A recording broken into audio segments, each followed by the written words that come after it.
I have one client right now actually where I'm actually only doing marketing mentorship for their VP of marketing because they have strategy like semi-covered and we always talk about it. But what she really wanted and what they wanted for her was some leadership that they weren't able to give her on a full-time basis. And she has, these desires to grow in her career and grow as a leader and grow as a strategist and a manager. And this allows her to do that in kind of an unconventional way.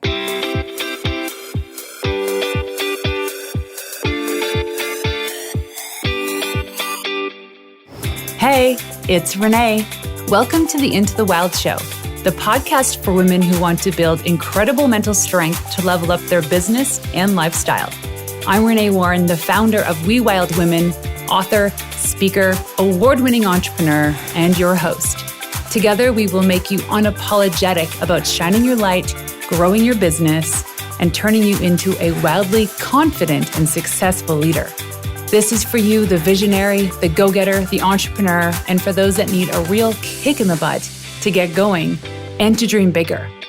Each week, I bring in leading experts and entrepreneurs to help you take leaps in the right direction, because I know the best advice comes from someone who has successfully done it before. So, are you ready to level up? Welcome to Into the Wild.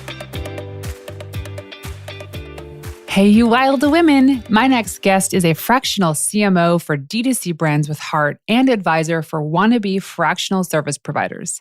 She has worked with the likes of Jenna Kutcher and other incredible business owners, helping them build a world-class marketing strategy and implementation plan. In this week's episode, Jessica and I talk about what is a fractional CMO, how to hire and integrate a fractional CMO, the common marketing mistakes businesses make, and why this role is important for early stage of businesses who are trying to break the $1 million mark and beyond. Please welcome the incredible, one of my dear friends, Jessica Shirra.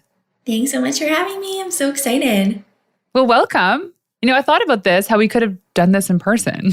Oh, yeah. We'll do that next time. You're just up the mountain a little bit, the mountain way. Yeah. Yeah, we'll have to do that next time. Well, thanks so much for joining us. I think about how we connected was when I did the talk for the forum. Yeah. Probably, 3 years ago? When did you move here? Yeah, it's almost been 3 years, which is wild. Wow.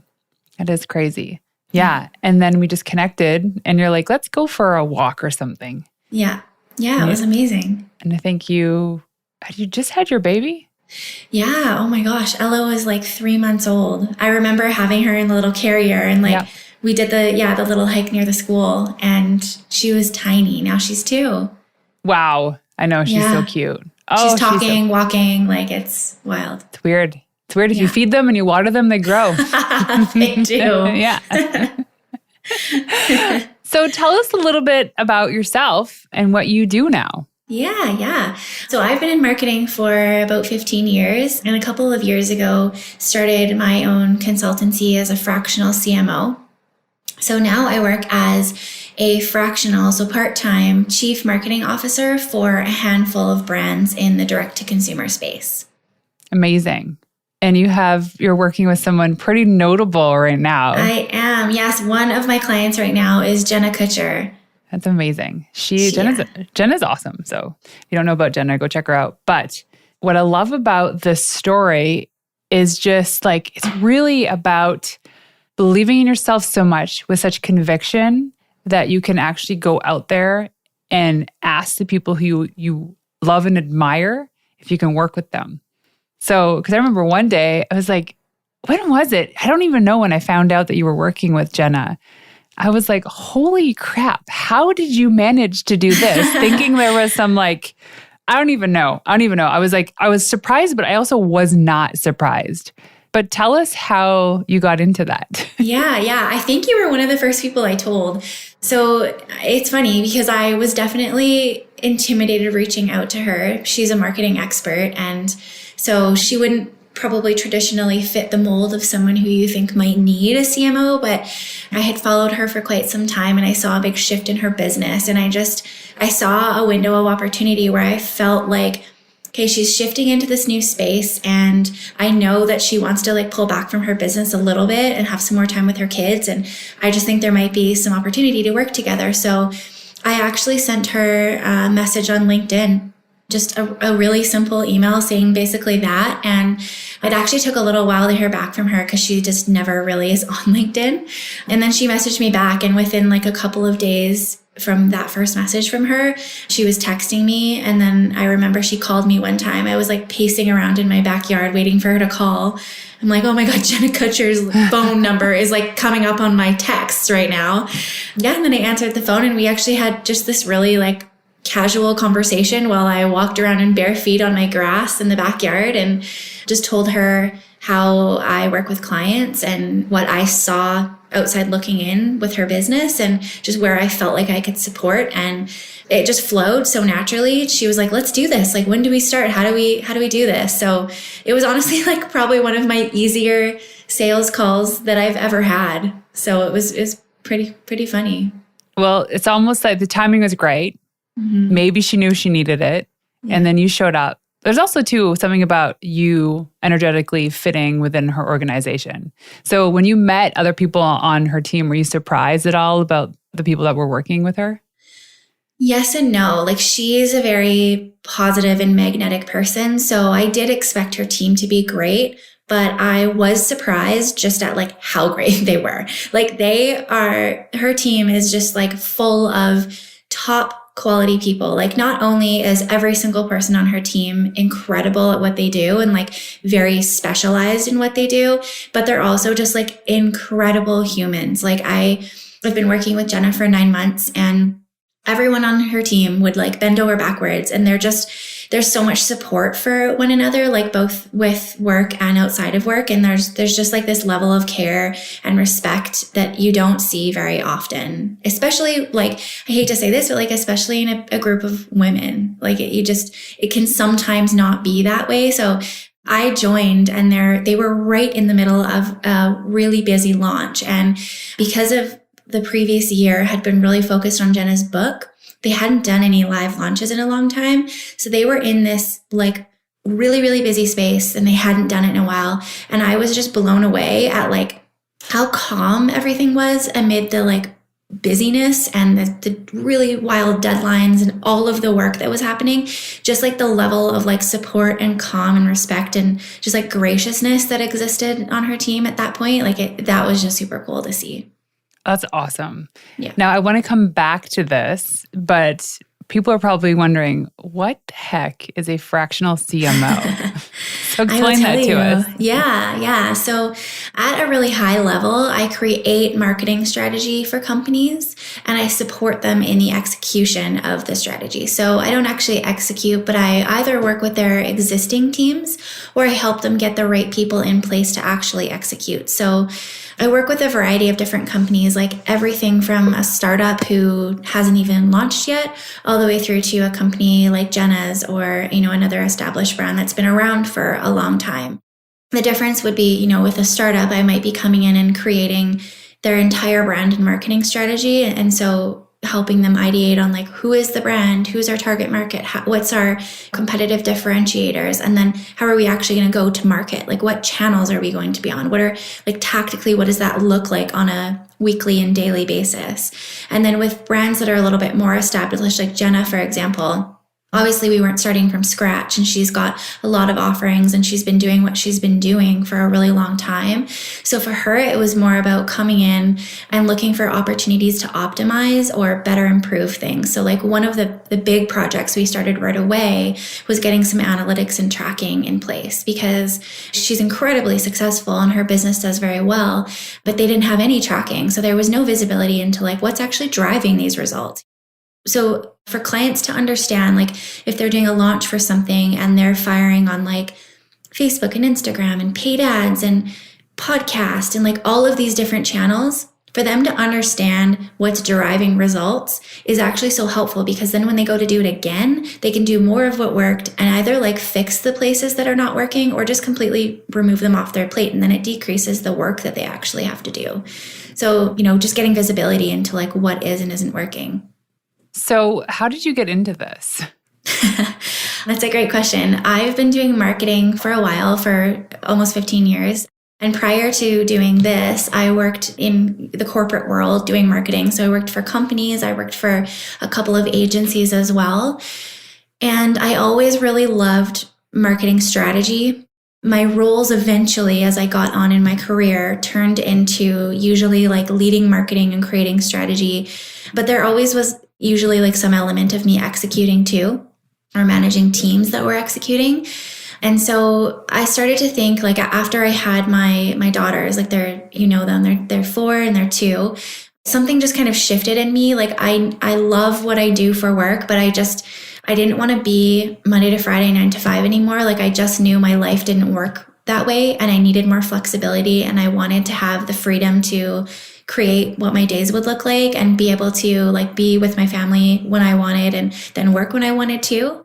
And also do the work that I wanted to do. Like if I was going to be away from my kids, I wanted it to be doing things that like lit me up and that I loved. So I started to just, do some research and figure out like what might this look like. And then I stumbled across the term fractional CMO and started to like learn everything I could about it. And then I talked to other fractional CMOs, and it was kind of honestly like a light bulb moment where it was like, this is exactly it. Like I've always loved strategy. And the execution, I think I was getting to a point in my career where it just wasn't really lighting me up anymore. And the thing is with marketing is, especially like social media and digital channels, they change so quickly. And if you're not like sleeping and breathing that channel and really keeping up with what's going on, you're not always doing the best job. So I went from like creating strategy to like trying to execute on stuff, but feeling like, okay, I don't know this. And why wouldn't I bring in this social media expert who like does this every day? I'll create the strategy, they will do the doing. And then we're almost this like team of superhumans, because rather than it all being kind of watered down, it's like I'm bringing in everyone who's like completely experts in their lane. So when do we know it's the right time in our business to bring someone like yourself in?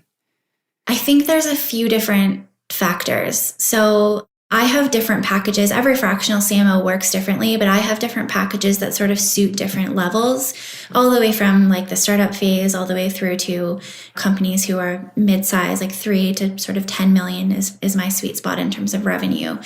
But I think if you're more in the startup phase, I think it's beneficial to have a fractional CMO to help you with an initial marketing strategy and then help you figure out, like, with your limited resources, time, team, money, where should you be focusing your efforts in terms of like marketing channels, what things matter, what things can you leave and do later, where can you kind of like do something quick and maybe come back to it. Like I see a lot of startups, for example, spend 10 grand on branding. Like that doesn't make sense as a startup. So I can come in and kind of help them figure out like, what's the now plan? And then where are we going to? And how do you ensure that the marketing that you're doing is actually like moving the right needles forward? Because it's easy to be focusing on like, oh, our social media channels are growing, or we've got engagement over here. But like, really, what are the metrics that you should be caring about at that point in time of your business? And then for a company who's more established, I think a fractional CMO is a great fit for a few different types of clients. So with Jenna in particular, like she's obviously a marketing expert. So I wasn't coming in that instance telling her things she didn't know. It was more about like freeing up her time. She was the only one doing marketing strategy up until that point in her business, and she has a team, but strategy was all on her. Me coming in and supporting with strategy allowed some of that strategy work to be off of her plate, so she could sort of step back and be the visionary of her brand, and also really like step away from her business a little bit and not have to spend so much time in it. And then for clients who are like, they don't know marketing, but they do have a business, I work with clients who are just really looking to grow or take their company to that next level, and they just don't know. They're doing stuff and things are kind of working, but they don't really know what's working. They don't know what's not working, and they don't really know how to get from like where they are to where they want to be. How long do you typically stay with companies? It varies. I would say on average, it's like 6 months to a year, but there's clients where I just do like one-off engagements around strategy. And then there's clients that I've been working with a lot longer as well. Oh my gosh. I feel like I need this right now.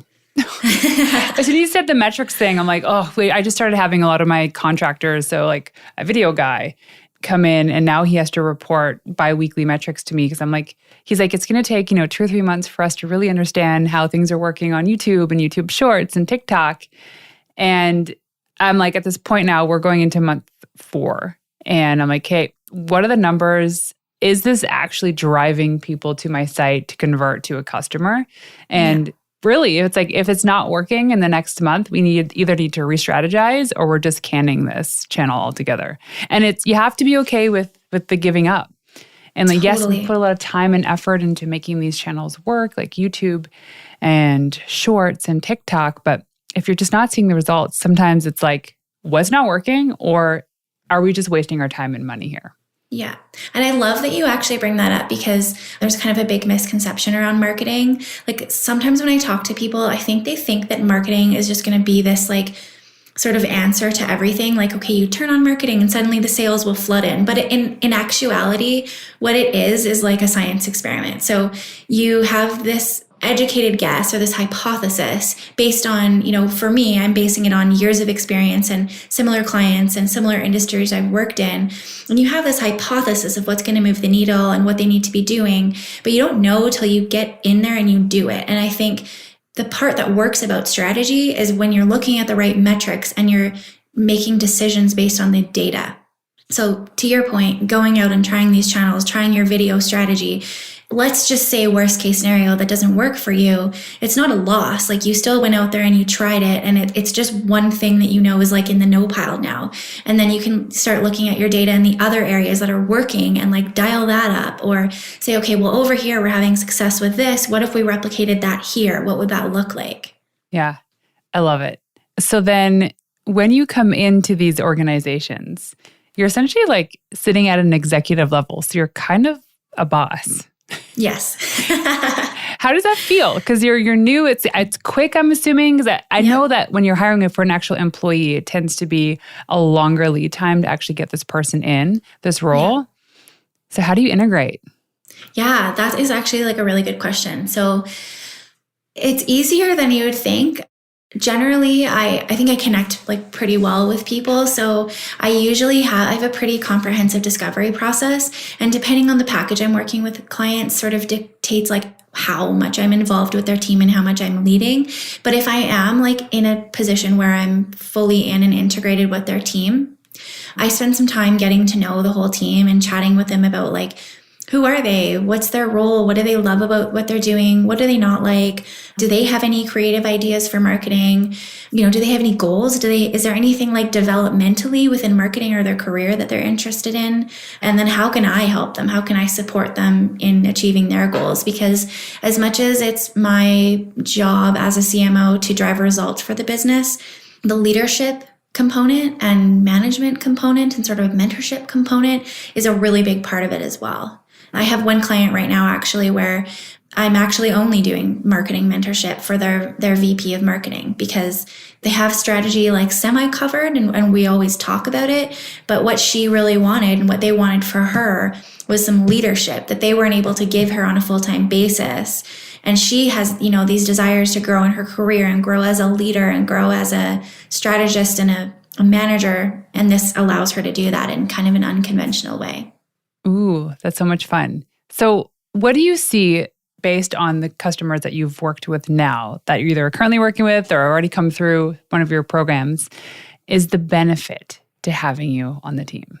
I think really high level, the benefit is that you're getting someone who's highly experienced in marketing and you're getting a really well thought out strategy that's done very well, but you're not having to make a full-time hire. So there's a lot of companies who don't need a CMO. They don't need somebody at this top level in marketing on a full-time basis. And you and I both know what it's like making full-time hires and having staff and just like what goes along with that.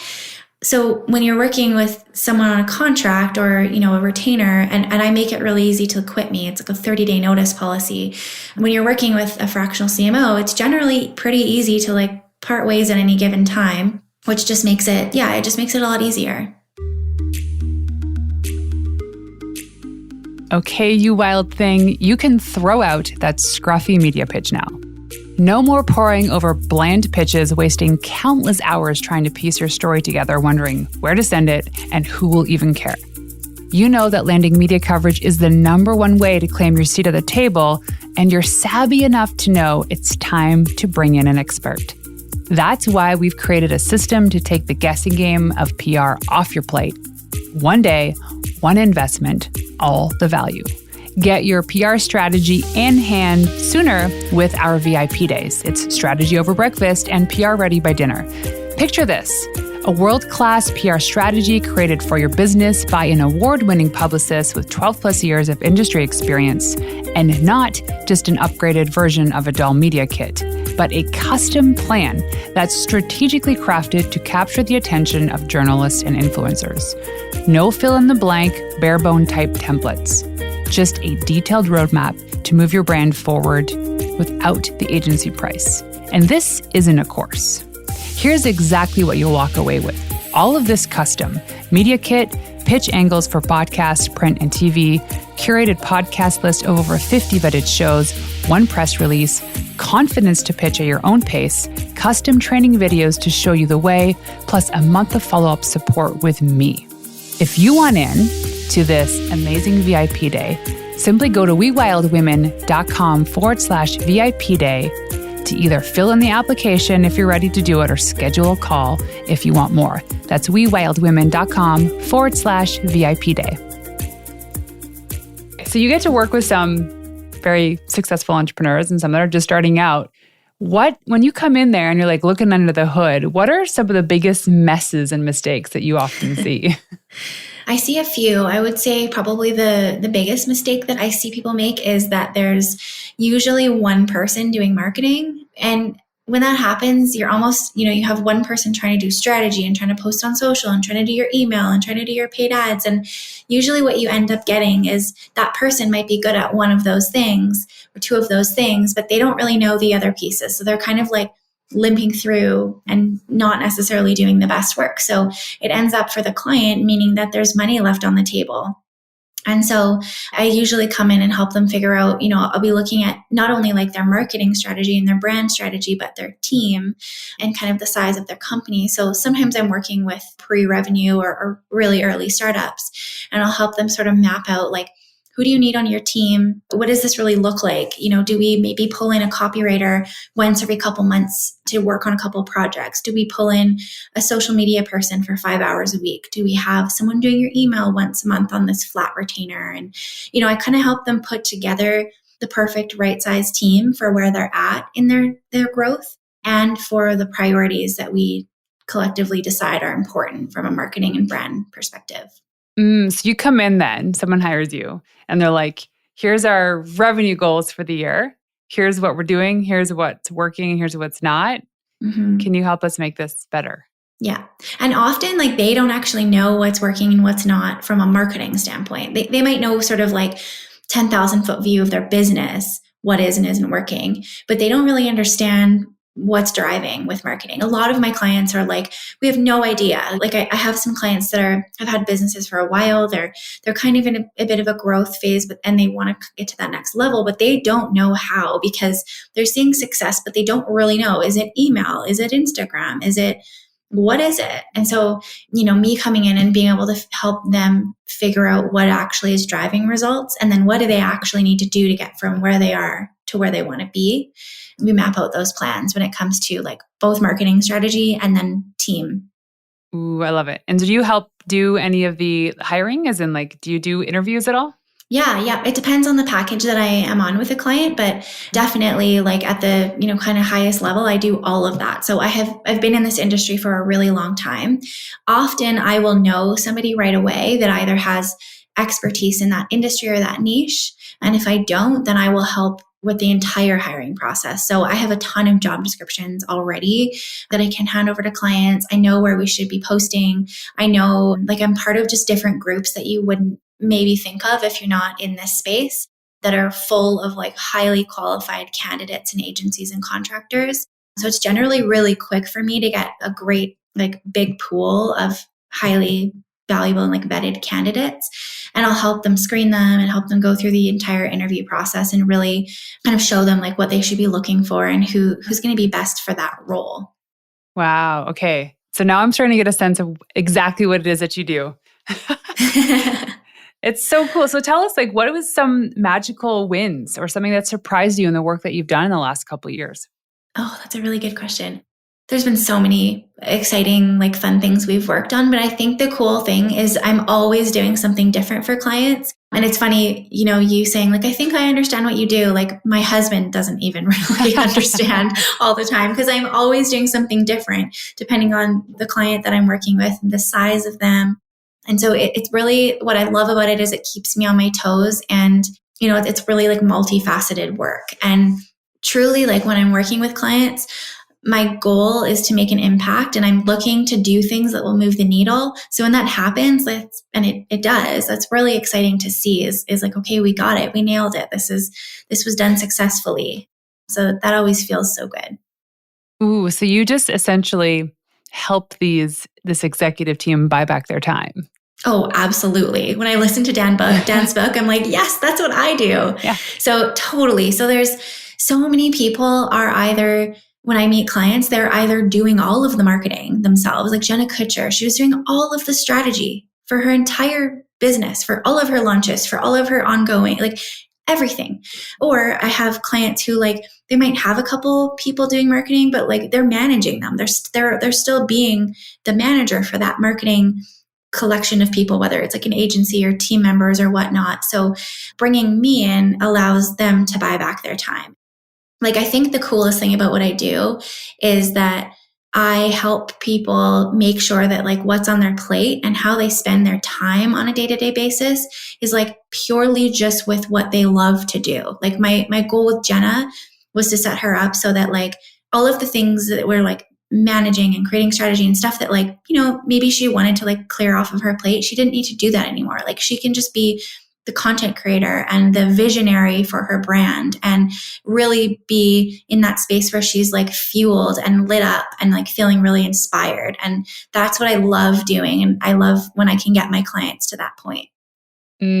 Okay. So what are the questions or considerations that a small business needs to have to hire someone like you?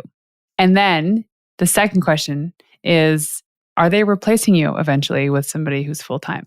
Oh, that's a great question. I'll answer that one first because that's a little bit more straightforward. So I work with clients in a few different ways. Like for some clients, I'll work with them just for a one-off. Like I might do a power hour strategy session, or I might just do strategy for them. And then they can take that and go execute on it. My strategies are really actionable. They're not like fluff. They're very tactical and actionable. So that's kind of the one-off. You'd be working with me anywhere from like an hour to like a couple of months. And then the ongoing, if you're on more of like a monthly package or a retainer, there's various different package sizes based on kind of what the company's needs are, what their budget is, how big the team is, how much they have going on. So I have clients sometimes that will start out at a larger package with me, and then they'll scale back as, I like to say like as they have like a kind of a well-oiled marketing machine and as things are like going smoothly and we have things working, we can kind of go into like maintenance mode where I'm still there to oversee and to keep things on track. And we might do like some quarterly planning or some annual planning or really like that 10,000 foot view looking at the KPIs or their business health, but they don't really need me day to day, like in the depth and in the weeds because things are running really smoothly. So it can kind of ebb and flow with the business needs. And then they replace you. Yeah. Sometimes they'll replace me. It's always different. So clients, sometimes they'll grow to a point where they need a full-time CMO. And if that's the case, I can help them fill that role.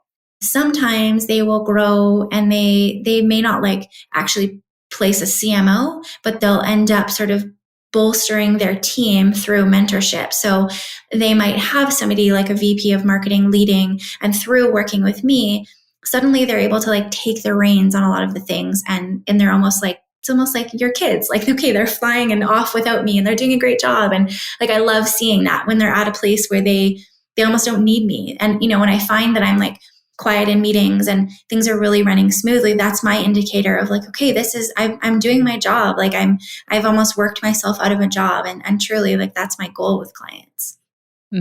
I love it.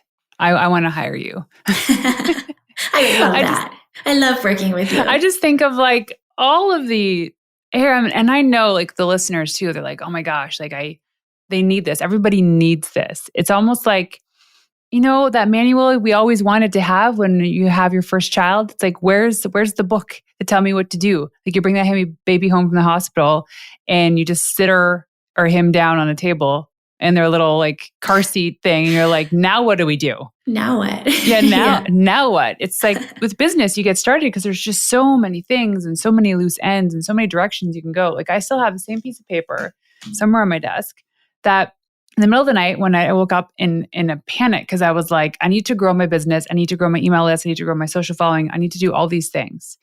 And I wrote down 6 action items and I had to choose one. It's like, here are the 6 things I could do to move the needle in my business. But what is the one most compelling thing? Mm-hmm. The reality is like, if I had a bigger team, I could do them all, but I don't. And so it's hard as a small business owner to like understand that this is even an option to have someone like you come in and help them. But like decide what it is that they need to do next. Yeah. And that is hard. Like it's really hard when you don't know, and it can be really overwhelming. And like, for example, I just talked to a lead the other day who they're a startup. They've been around for a while. They've had a little bit of traction and they were like, okay, we know we need a rebrand and we want to do paid ads. And I'm like, no, like your logo is fine. Don't go spend money there because it's actually like, sure, it could be better, but like, that's not the best use of your time and your money right now.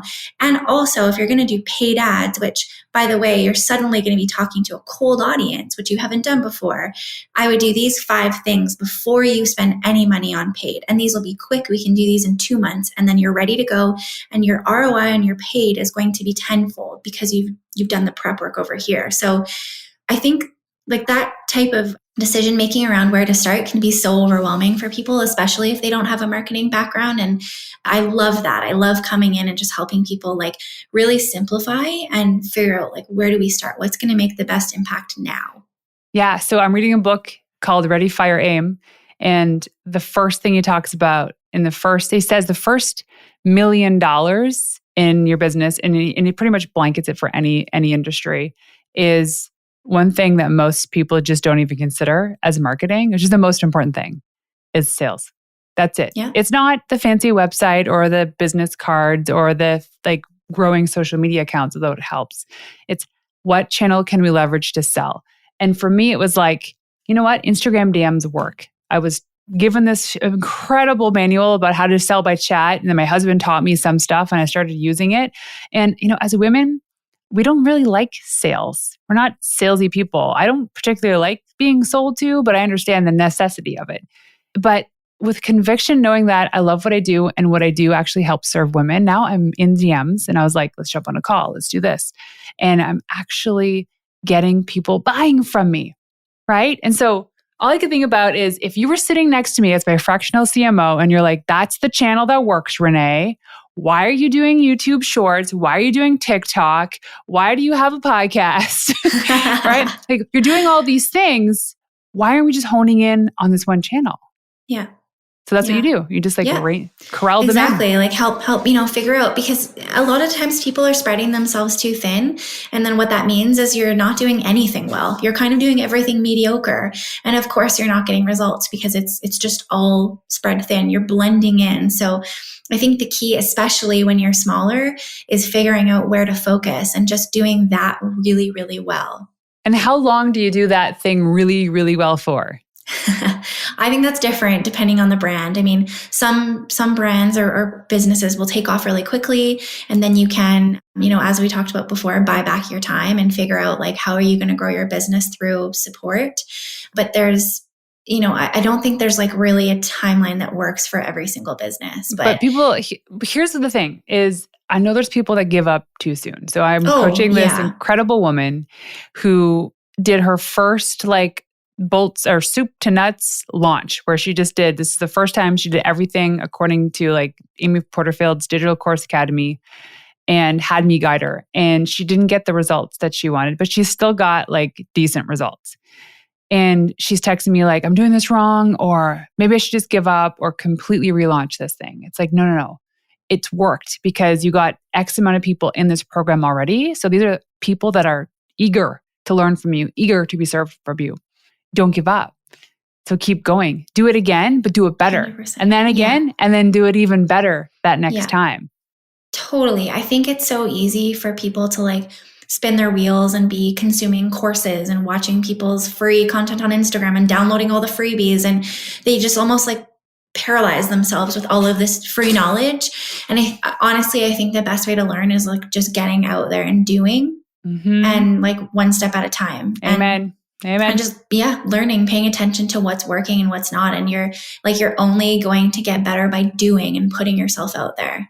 Yes. I've dubbed 2023 as my year of implementation, integration. Can't even speak today because I spent the last year, especially just like kind of not coasting, but just figuring out what it is that I'm really good at and what I should be doing. And I signed up for way too many things. And some things were very expensive mistakes. Like I signed up for, this is a big red flag, $11,000 program. And they say in their sales call, no refunds for no reason, for any reason. They're like, we believe in our product so much that, you know what, we just not even going to give out any refunds. And I'm like, what the hell? Yeah, that's a red flag. And not only that, it's like, I didn't even need that. For me, and I know this because I went through this, is sometimes we take all these courses, do all these programs, hire all these experts because we're actually just delaying the work that we know scares us the most. And it's the 100%. actual doing of the work. 100%. Yeah. And I think too, like often we're looking for clarity and we're looking for answers.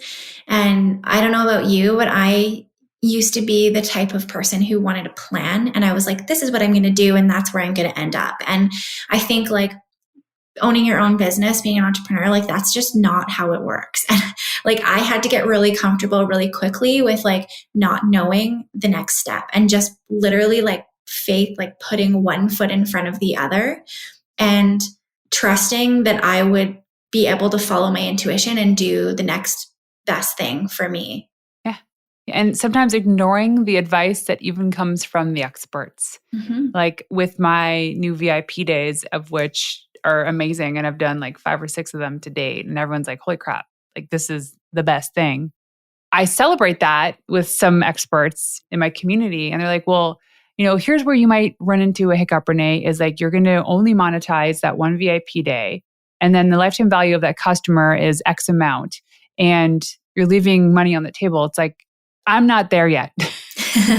Like, I get what you're saying. Now let's create this membership. Let's like, to me, that's just busy work right now. Yeah. And so if something's just starting to work and you see the potential of what it could become, just keep focusing on that one thing. And when you have those moments of like, oh, this is like, I've got this systematized, things are running smoothly, I have more time in my calendar, let that be the case. Don't fill it with other things because then it just becomes a distraction. I think of people like Amy Porterfield, like Marie Forleo, is that they've been doing the same thing for years. They're not distracted. They just make the process and the product better every single time they do it. 100%. And that's a message for y'all. Well, and what's interesting too, like they all do the exact same thing and they all talk to each other. They're all friends. They all follow the exact same thing. So none of us is reinventing the wheel.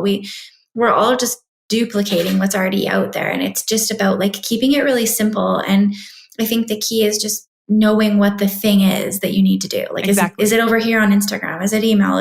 What is it?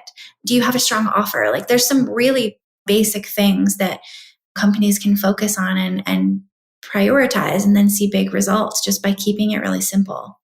Well, and here's a reality too. When it comes to creating products, inventions, technologies, services, is anybody could do that now. If anybody has a quick buck in their back pocket, they can go on and they can print a planner like I've done. They can design a planner. They can create courses and programs. So with that ease, flexibility, and quick to market availability for anybody now, what's coming of the marketplace is that people are now buying from those they know, like, and trust.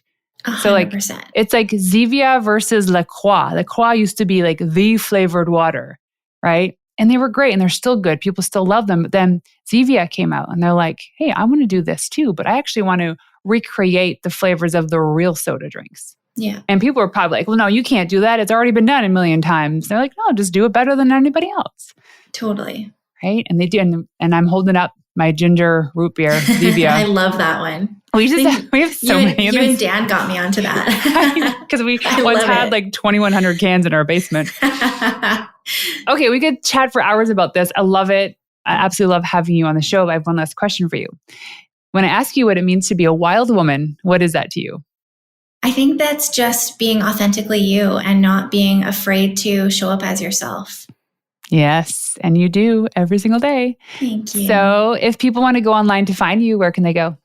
They can go to jessicashirra.com, so JESSICASHIRRA.com, or marketing.by.jess on Instagram. And all that is in the show notes. Jess, thanks so much for joining us today. Thanks for having me. So there you have it. Thank you for tuning in to another episode of Into the Wild. To make this girl happy and to help reach other women who are dreaming of starting their business, please leave us a 5-star review on iTunes and everywhere you listen in. Also, if you want to find me in the wild, check me out on Instagram at Renee_Warren. That's RENEE_WARREN. And leaving you with one of my favorite tips of all time: the best advice you could ever receive is from someone who has successfully done it before you. Until next time, ladies, peace out.